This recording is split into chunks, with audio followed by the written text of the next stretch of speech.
Porém, você tem a inserção do pensamento grego no Novo Testamento. Alguns autores, alguns comentaristas estudiosos falam que a filosofia grega estragou, que o Novo Testamento é um texto que está alterado exatamente por estar muito influenciado pelo pensamento grego. Mas independente de qualquer coisa, a gente vai entender o quê? Que o estilo de escrita das cartas já carrega a influência do mundo gentílico, do mundo não judeu, das comunidades greco-romanas, e sim a influência do pensamento grego. Então, mudou a cosmovisão. Exato. As cartas se tornaram a forma de comunicação entre as igrejas, entre os pastores, entre os apóstolos, entre as primeiras comunidades, entendeu? E aí, a gente precisa entender uma outra coisa muito importante, que a carta, ela não só se tornou meio de comunicação, mas ela se tornou o elemento pelo qual se dava o mentoreio ou o cuidado pastoral em relação à comunidade.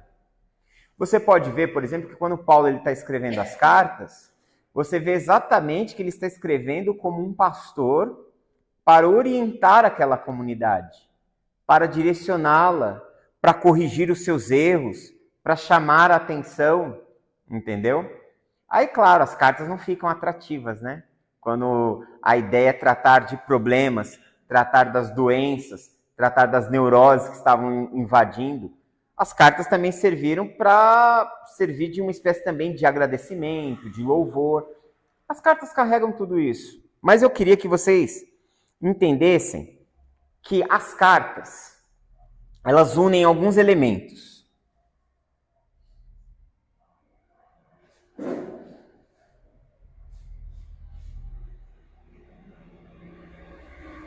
E é esses elementos que a gente vai começar a pensar.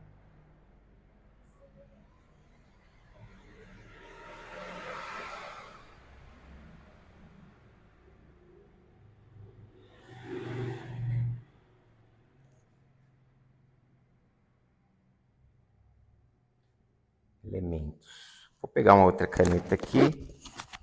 Espero não saber onde eu coloquei as canetas.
Ok, as cartas elas carregam esses elementos aqui.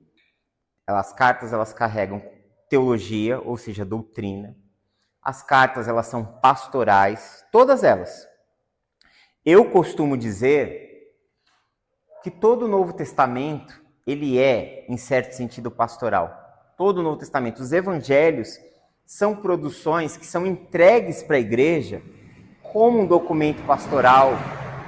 O Atos, as cartas e o próprio Apocalipse, ele é um documento pastoral. É porque todo mundo só olha para o Apocalipse como um texto profético e do fim do mundo. Não consegue parar para pensar que o texto está sendo escrito ali no final do primeiro século. Tem algo acontecendo que leva o escritor, exato, a trabalhar aquele texto. Existe um cenário histórico por trás. E Apocalipse é gênero literário. É um gênero literário, é uma forma de se escrever. E é uma forma intencional. Quem se utiliza de um gênero literário apocalíptico, ele está fazendo isso com a intenção, intencionalmente. Ele quer produzir algo ali, você está entendendo? Que é isso que essa vai ser a última literatura que a gente vai ver, porque ela é a mais complexa. Por isso foi bom vocês passarem pelo gênero poético, se envolverem um pouco com imagens, com símbolos, porque a literatura profética e apocalíptica ela é muito permeada desses simbolismos. Diferente das cartas. Mas mesmo o próprio Apocalipse ele é um documento pastoral. Então eu consigo enxergar que todo o Novo Testamento, que os 27 livros canônicos do nosso Novo Testamento protestante, ele é um documento pastoral. Primeiro, por que ele é pastoral? Primeiro, porque ele é dado para a igreja. Se ele é dado para a igreja, se ele foi entregue à igreja, é para orientar a igreja, é para catequizar a igreja, é para evangelizá-la, ou seja, é para instruí-la, levá-la à fé, instruí-la e alicerçá-la na fé. Isso é pastorear, ok? A pastoral, ela passa por isso. Então, as cartas, elas são um texto teológico, você vai se deparar com uma produção teológica, ali nasce a doutrina, e eu vou separar de teologia, poderia separar a teologia de doutrina. Porque a gente pode pensar em teologia como uma reflexão sobre Deus, sobre Jesus, a partir de Deus e Jesus. Paulo produz teologia fazendo o quê? Partindo do texto do Antigo Testamento. Aliás, eles todos produzem teologia, constroem o pensamento teológico a partir das linhas da Bíblia hebraica, ok? E eu posso, então, separar aqui, didaticamente, teologia de doutrina. Ah, mas doutrina não é teologia? Entenda. Quando eu falo de teologia, existe um pensar teológico, existe uma reflexão. O capítulo 1, 2 e 3 da carta de Paulo aos Romanos, nada mais é, principalmente do 1:18 até o final do capítulo 3, uma releitura de Gênesis 1, 2 e 3. Se você ler com muita calma, você vai ver o texto de Gênesis dentro da escrita de Paulo em Romanos capítulo 1, 2 e 3. Então o que você percebe? Que ele está fazendo uma reflexão teológica a partir da queda. Como a queda afetou a raça humana? Só você ler Gênesis 1, 18 a 32. Você vai ver a dimensão, o que a queda produz. O Paulo ele é capaz de dizer, em Romanos capítulo 1, 18 a 32, que até mesmo a homossexualidade ela é fruto da idolatria. Ela é fruto de pessoas que abandonaram a Deus e se envolveram no culto a outras divindades, aqueles que eles chamaram de divindades. E aí ele fala que isso é um juízo divino. E aí ele está pensando não só no Gênesis, até na literatura que é apócrifa, que nós não temos tanto acesso, mas que circulava. Tem muita coisa dos escritos de Paulo que está relacionado com o livro de Enoque. Tem muita coisa na fala de Pedro, em 2 Pedro, que é extraído, é tirado do livro de Enoque. Tem um trecho de Judas que é copia e cola. Ele pegou, deu um Ctrl+C ali e colou, praticamente. É uma colagem. Um pedaço do texto de Enoque, do livro de Enoque, que não entrou no cânon do Novo Testamento, está lá, inserido. A ideia da ressurreição, Apocalipse, então, meu Deus do céu. As imagens de Apocalipse, você pega o livro de Enoque de um lado e abre partes de Apocalipse do outro, é um copia e cola também. Então, o que você percebe? Que eles estão escrevendo os textos do Novo Testamento pensando em toda a literatura de fé deles, todo o texto que influenciou eles, que era a palavra de Deus para eles. E aí eles fazem o quê? A reflexão deles a partir de Jesus. Eles interpretam a nova realidade olhando para tudo isso, partindo de Jesus como cumprimento de todas as coisas e inaugurando uma nova era, que é o reino de Deus, que pouco nós ouvimos falar sobre o reino de Deus nos nossos meios teológicos, sendo que é uma chave mestra para entender a teologia do Novo Testamento. Então, há uma produção teológica, sim. Diferente de doutrina. Por que aqui que eu falo doutrina no sentido do quê? Que as cartas do Novo Testamento, elas vão estabelecer o quê? O padrão normativo vai se tornar normativo no futuro, mas começa ali, vai se tornar o padrão normativo pela qual a igreja vai viver. Por exemplo, no Novo Testamento, o que o Novo Testamento instrui e ensina? Que Jesus é o único meio pelo qual nós podemos ser salvos, certo? O Novo Testamento inteiro defende essa ideia. E aí se torna o quê? Um dogma da igreja. No Novo Testamento você vê o quê? Que, principalmente nas cartas, que Jesus, ele é apresentado como divino. Jesus como filho de Deus. Você vai ter toda uma construção depois na teologia da igreja, na história da igreja, que vai definir isso como um dogma. Então, dentro das cartas surge também a doutrina. A doutrina que é o quê? O ensino pelo qual a igreja ela irá caminhar. A construção, o chão, a estrada, eles pavimentam a estrada pela qual a comunidade, a igreja vai andar. Você pode ver que o próprio Paulo diz em Efésios que a igreja ela está fundamentada onde? Na doutrina dos apóstolos, tá bom? Ou seja, que eles deram o chão, a trilha.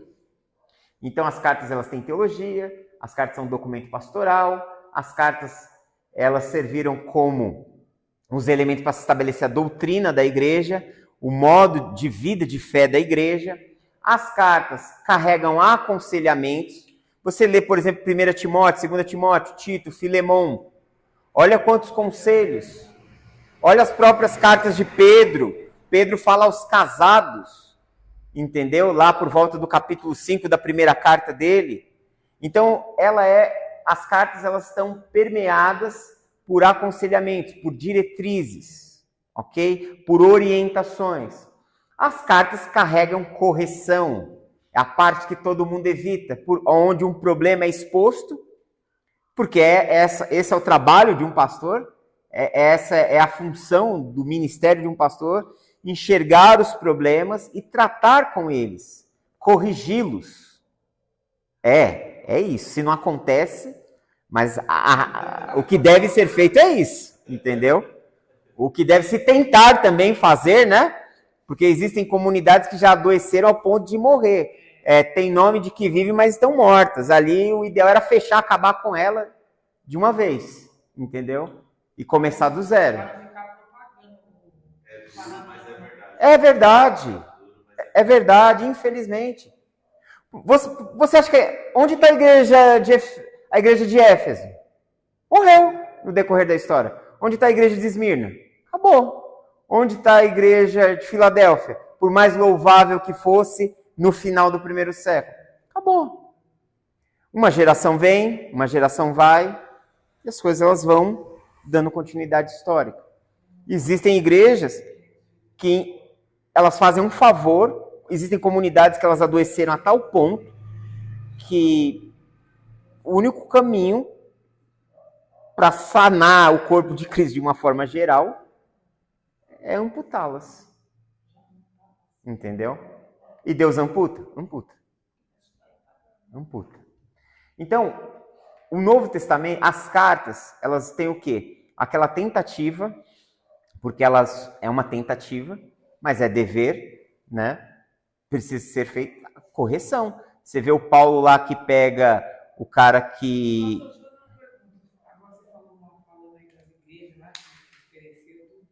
Ao seu pensamento, de tudo que você conhece, de Bíblia, né, das profecias, e do que você tem visto no seu dia a dia, até mesmo no meio da igreja, no você anda, você prega.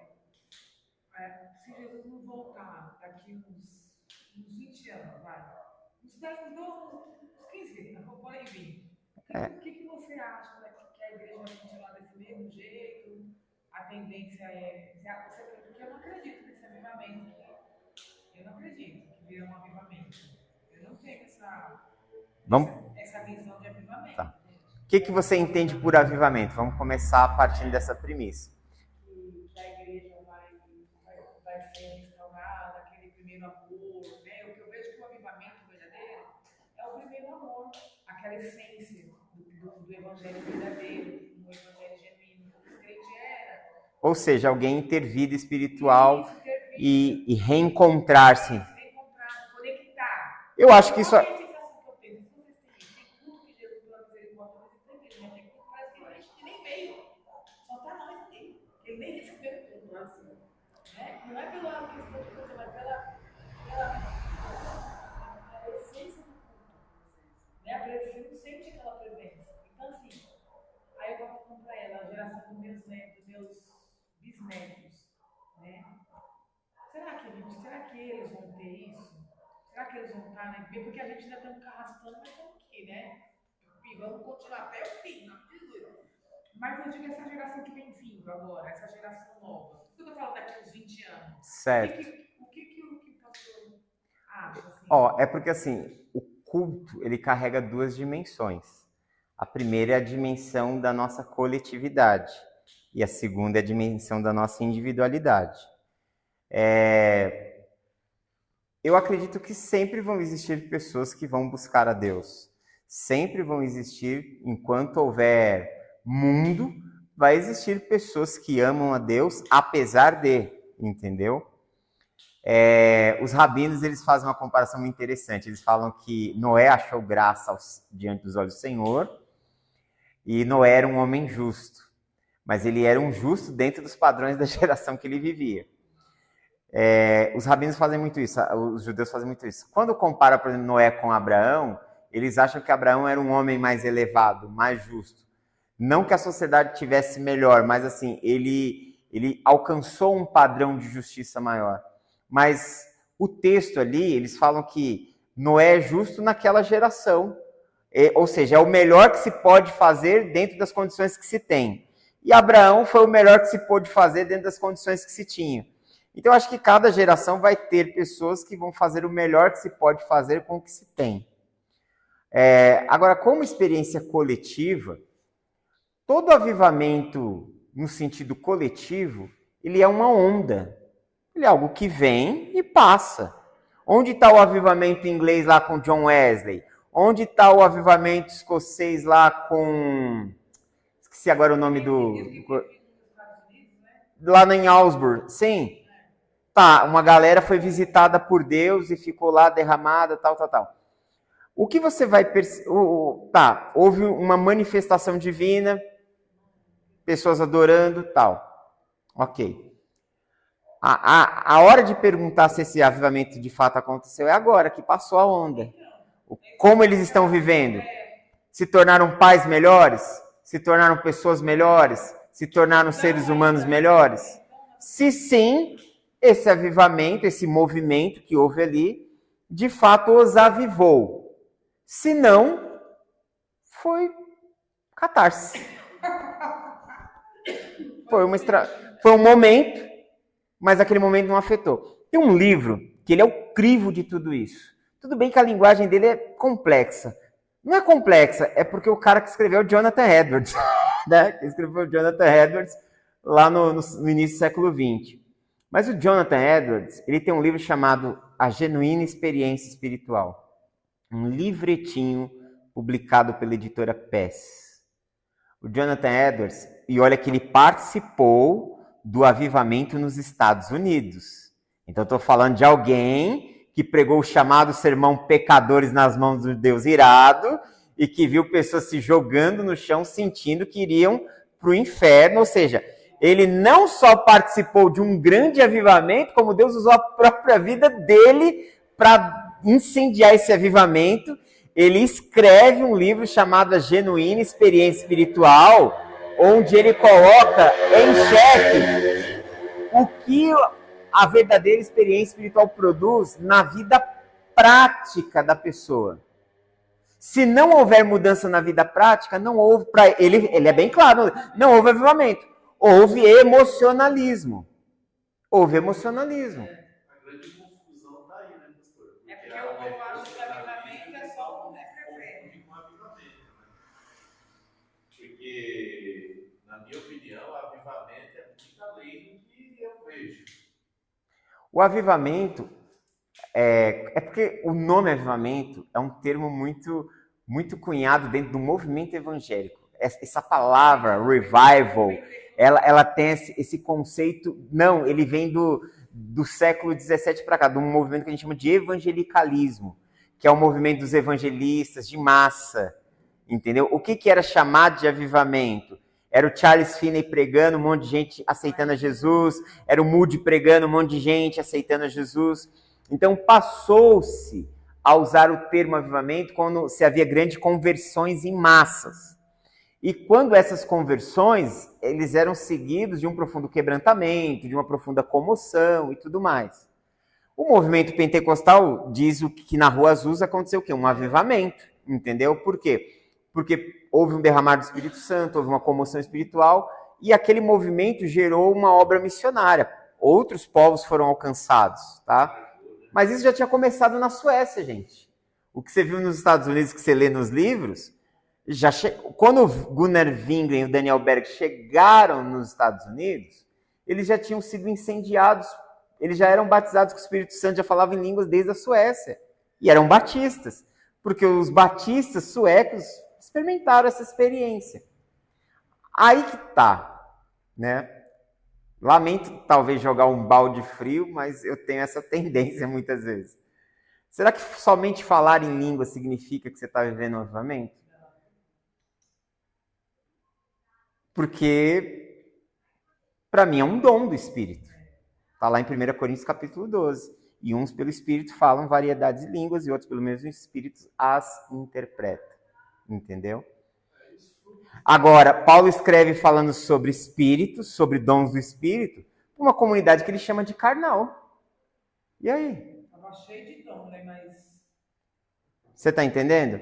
Então, não necessariamente dons impliquem avivamento. Experiências espirituais, emocionais, não implicam em avivamento. Você pode pensar que alguém está vivendo, está gerando vida, está experimentando a vida de Deus, conforme ele amadurece e conforme ele produz frutos. Não só frutos no seu caráter interno, mas o quanto a vida dele afeta a vida dos outros.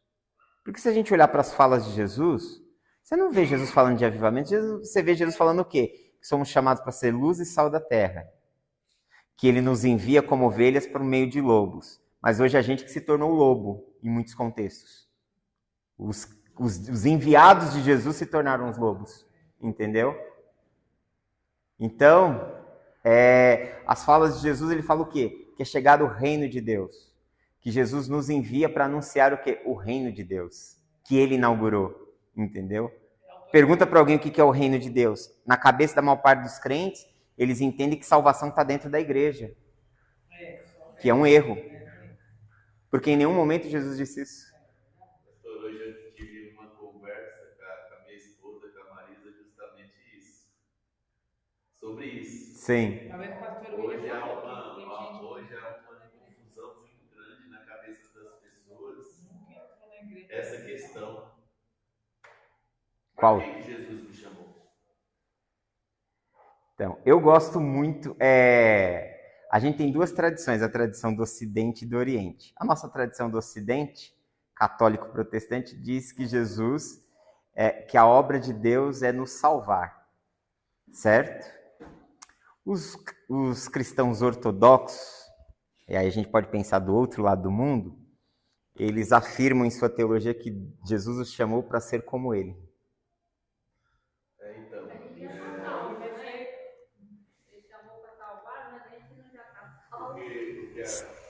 Estamos sendo. Fomos e estamos sendo. E ainda seremos. Fomos salvos, estamos sendo salvos e ainda seremos. Porque a salvação também, ela afeta 3 dimensões da nossa vida. A salvação, quando você creu em Jesus, você foi salvo do quê? Da condenação. Mas você está sendo salvo. Eu estou sendo salvo do quê? Do poder do pecado. Nós estamos em luta contra o pecado, estamos sendo salvos deles, que é chamado de santificação teologicamente. E no futuro seremos salvos do quê? Da presença do pecado em nós. O pecado não mais habitará em nós, a gente viverá o estado de glorificação. Então a salvação, fomos salvos, estamos sendo salvos e seremos salvos. Primeiro ponto. Mas eu gosto muito de olhar para que os ortodoxos falam.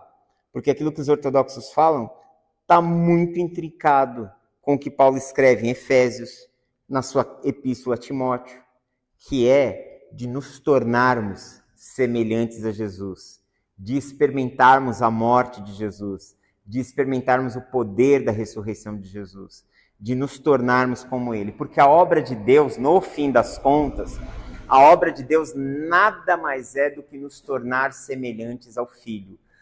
Tudo. Por que em nós habita o Espírito Santo? Por que somos habitados pelo Espírito Santo? Porque Ele é o único que tem o poder de nos moldar como um oleiro, de nos tornar semelhantes a Jesus. Então a obra de Deus é nos tornarmos como Ele é. É isso que João diz em sua primeira carta. A finalidade da obra de Deus é nos tornar semelhantes a Jesus. Então, um crente, quando ele toma consciência do Evangelho, quando a ficha cai, ele entende que Deus o chamou para que ele imitasse Jesus, para que ele vivesse a vida como Jesus vive. Agora, para eu saber como Jesus viveu, para onde eu tenho que voltar? Para os Evangelhos, que a gente abandonou também. Quando a gente vê os evangelhos, fala que está tão longe, né? Quando ele aquele livro lá da fé, foi meu Deus, ele conversa. Mas vamos olhar para os Evangelhos, vamos olhar para o Sermão da Montanha. Ouviste o que foi dito, não matarás. Eu, porém, vos digo, se você abriga ódio no seu coração, você é um assassino. Se você tem ressentimentos, mágoas em relação a outra pessoa, ela está na sua mira. Você está assassinando, você não quer estar perto dela, você não deseja a presença dela, você deseja que ela não existisse. Talvez você não fale isso, mas está lá no seu inconsciente. Você é um assassino. É isso que Jesus está falando. Você já leu A Paz do Diabo, do Spurgeon? Já. É um dos sermões dele. Você está entendendo? Então vamos voltar um pouquinho para ouvir Jesus. Ouvir de verdade o que Jesus está dizendo para nós. Que aquela fala para os seus discípulos. E nós somos também os seus discípulos. Lá no Evangelho de João capítulo 17, ele fala que ele estava orando por aqueles, mas ele estava orando por aqueles que viriam. Nós somos esses, pelos quais ele estava intercedendo no dia da sua morte, quando ele precisava que alguém estivesse intercedendo por ele. Ele estava intercedendo por nós. Entendeu? Por isso Paulo fala em Romanos 8,5 que Deus prova o seu amor por nós, pelo fato de Cristo ter morrido por nós, quando nós ainda éramos pecadores. Ok? Então o caminho de Jesus é isso, viver seguindo a Jesus. E aí o evangelho se torna simples, extremamente simples e ao mesmo tempo extremamente desafiador. Por que ele é simples? Porque o evangelho não demanda você estar com a sua cabeça cheia de teologia, de conhecimento, de informações. O evangelho, viver a nossa jornada, a nossa caminhada cristã é: eu ouço Jesus, eu guardo a palavra de Jesus, eu aprendo com Jesus e eu faço o que Jesus falou que eu preciso fazer.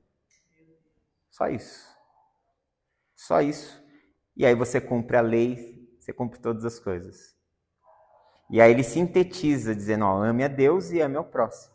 Você cumpre tudo. Porque quando você amar a Deus, você não vai ter atitudes que ofendam a Deus. E quando você ama as pessoas, o próximo, você não vai ter atitude que ofenda elas. Acabou. Está entendendo? Se tornou extremamente simples, extremamente desafiador. Extremamente complexo.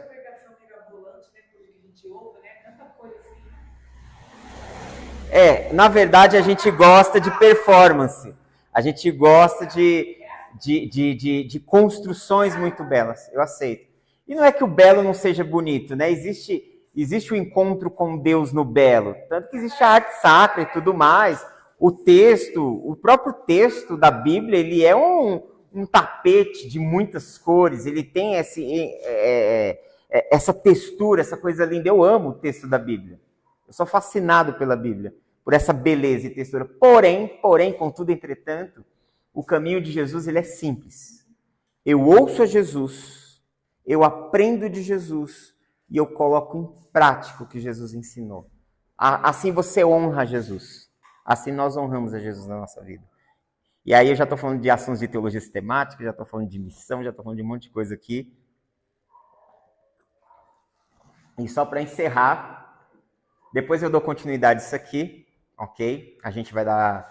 Quero que vocês façam o trabalho e a gente continua esse papo aqui, desenvolve essas ideias melhores, como que nós vamos ler, como é que nós vamos interpretar, como é que nós vamos compreender na próxima aula, amém? Vamos orar? Deu! Hoje voou, né? Oremos. Pai, nós te louvamos por tua bondade e graça, te bendizemos pela tua fidelidade, pelo teu amor, pela tua presença. Peço que abençoe os teus filhos, que os guie, que os conduza, ó Pai. Que o Senhor os leve em paz aos seus lares, que a tua presença e a tua graça esteja sobre o teu povo. Senhor, ajuda-nos. Ajuda-nos a viver o teu caminho. Ajuda-nos a sermos quem tu nos escolheste para que fôssemos. E sabemos que a tua obra é nos tornar semelhante a ti. Que a tua graça, Senhor, e a tua misericórdia esteja sobre nós. Guia-nos e conduz-nos para a glória do teu nome. Oramos a ti em nome de Jesus. Amém.